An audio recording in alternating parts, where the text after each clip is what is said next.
We're back, people, and today we're breaking down film on Theo Wease Jr., another Miami Dolphins undrafted free agent that they added. They added multiple receivers, and I think Wease is one of the better ones. While I still prefer Andrew Armstrong, there's a lot to like with Wease's game, and I think it will be a fun battle. Like I think they're pretty close. Like he's also in that 6'3", 200 range. He's not as athletic. Like he didn't have the greatest RAS. Like that's not really where his game lies, but like he understands the little details, and for like a bigger body guy, like he understands how to run routes, work tempo, and leverage. It's actually really fun to watch him. And like there will be some surprising plays where like he creates some nice plays after the catch. He's not going to make a ton of people miss, but he has a good feel for that, like with anticipation. And I think when straight line speed, he's not the fastest, but he will pick up speed with like a long stride. Understands. Like I really like his release package. Plays decently through contact. Very smart player versus zone. So he's like reliable possession receiver. Works into corners blind spots. So I like Wease a lot. And I think one thing to point out with Theo Wease Jr. that you have to is when you look at these undrafted free agent contracts and what's been reported, Wease got like $230 million guaranteed, which was the most out of all of the Dolphins UDFAs, which says like there was a lot of teams interested in him. And those guys usually have the best chance of making the roster. So he's one that I would for sure keep an eye on throughout training camp. Dolphins have 2 receiver spots that are open at the back end of the roster. I think Wease and Armstrong are kind of the similar guys fighting for one spot, but if they both show up, I guess there's a world where they could both end up making it. And you never know, with practice squad, you could easily keep a lot of these guys around. But I like his game. I like nuanced players that do the little details correctly. You can see him on the top here. I think he's a guy that can play inside out, but obviously has some outside versatility. I love, look at how he sets up this route, man. Gives a little hop off the ball, attacks leverage. I think his releases are better versus off man and versus zone match coverages rather than press man. But he does a good job giving that little skip. Sells like he's going to break to the outside, then boom, the footwork re-accelerates, takes an extra few steps, just manipulating the tempo, which he kind of freezes the DB. Then he's able to break across his face on the dig, use some, good hands there to beat the hands. And he looks like he's moving pretty well there. It's just he's efficient with his feet and hips. So even though Armstrong is the more athletic, explosive guy, Wease does a better job of sinking his hips and just, having not as many false steps out there. So that's a really good route for a guy that's 6'3", 200. He broke away across the middle. He was going to be open here, but the QB is getting pressured, so he's able to spin out of it, be off script, and then catch this ball on the run, get into the end zone. So you see kind of the full package there, from the tempo of the route running, the manipulation, working some leverage, and then working off script to be on the same page. And here's the situational awareness, not creating separation, but using your big frame. You can see this better from the other angle, but just super impressive to attack that ball, track it in, pull it away. So once he catches it, pull it away from the DB, so if he does try to play through your hands and knock it out, he can't. And then show the awareness to get at least 1 foot in bounds. Obviously in college, that's catch, not the NFL. But showing that awareness with that little room on the sideline is very impressive. Makes that tough catch. Really like seeing that type of work as well from Wease Jr., especially because at the next level, as a bigger guy, you're not going to be able to create as much consistent separation, even though you got the release and route running chops. You just need a certain level of athleticism, and I don't think he quite has that.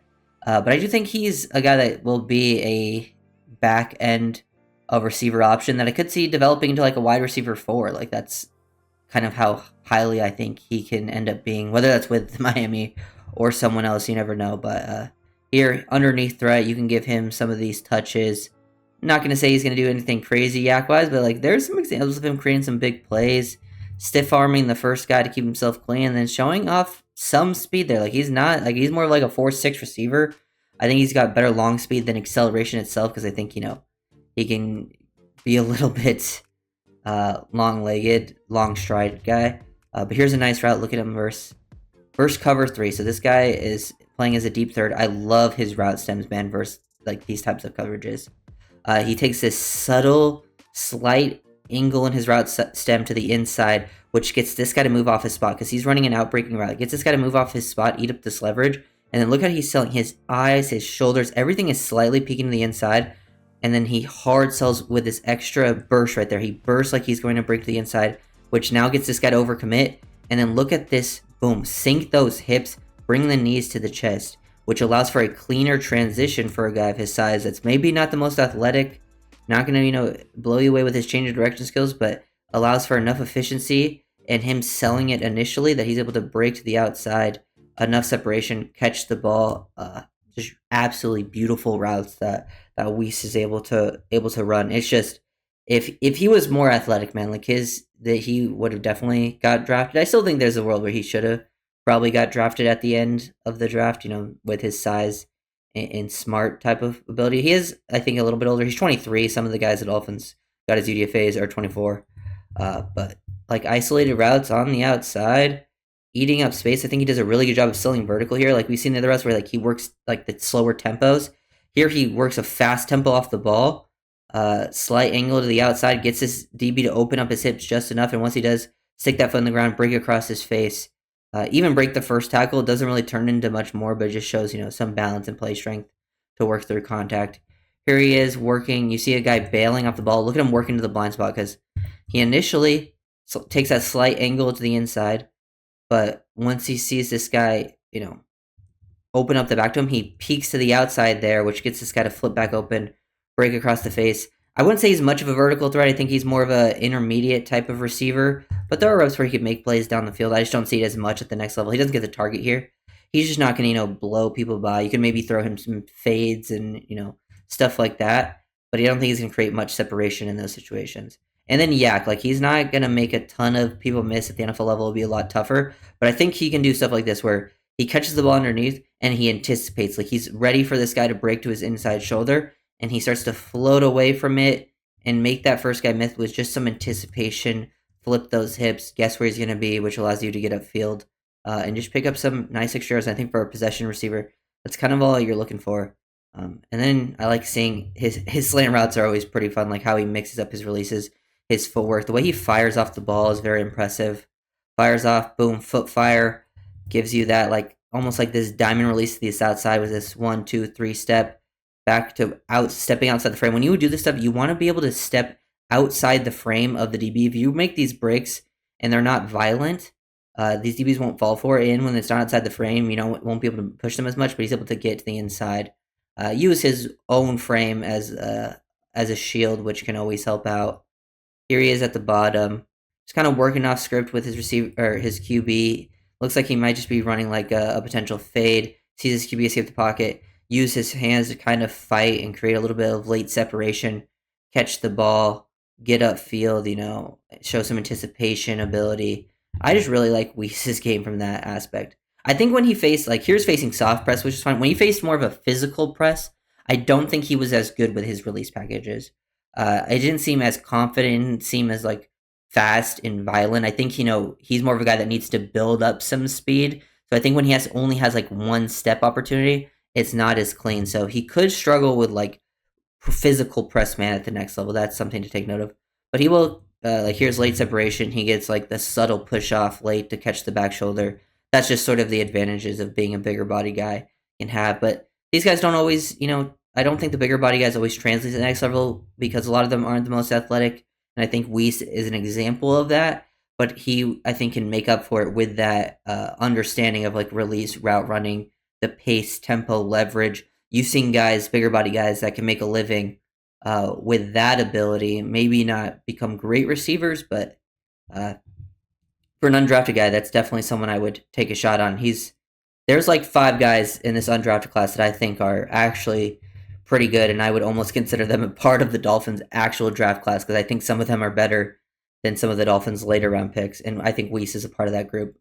You'll see that with a lot of the earlier UDFAs I do. Once we get towards the later ones, those will be guys that either I'm thinking practice squad, probably won't make the team. It'd be very unlikely they made the team unless there was injuries, or I just don't see them end up making it. But here, I love his manipulation of tempo. You can see he's kind of gliding off the ball.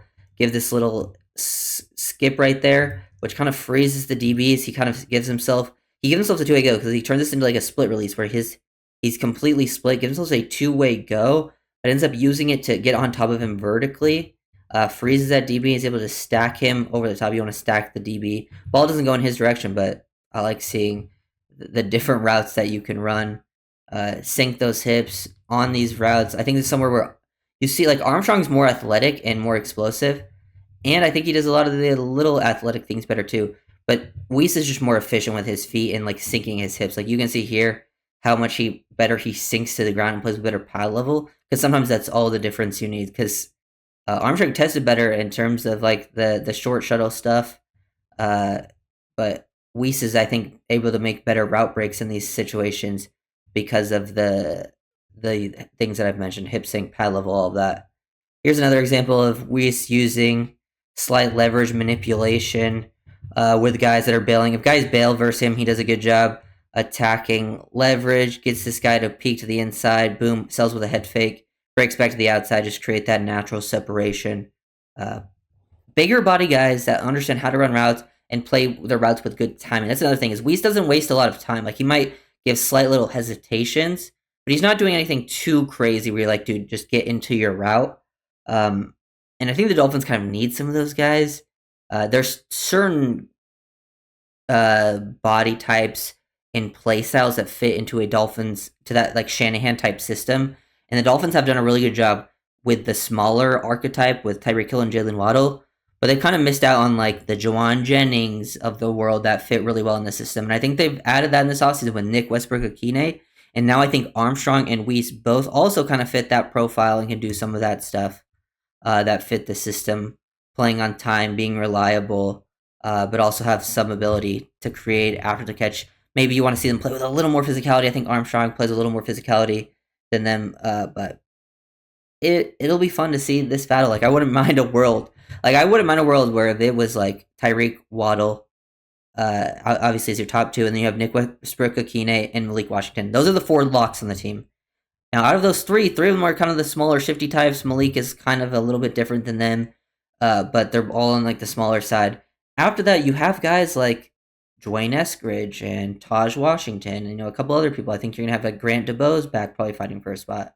But I wouldn't mind a world if they kept like Armstrong and Weiss to have like three bigger body guys with those types, and then three of the smaller, shifty, quick guys. Because I'm sure you could keep like an Eskridge on the practice squad. You had him on the practice squad last year. He could also, get elevated to be a return guy if injuries happen. He can replace like guys like Malik and stuff. Same with Taj Washington. I'm sure you could probably keep him on the practice squad too. I think he will be interesting because he was a draft pick last year that didn't get a chance. So I think out of those four, you should see a pretty fun camp battle because none of them are guaranteed anything at all. I think so. It'll be some of these. There's some fun training camp battles. So keep an eye out for Theo Wease Jr. So you guys may like the video, make that comment, and subscribe.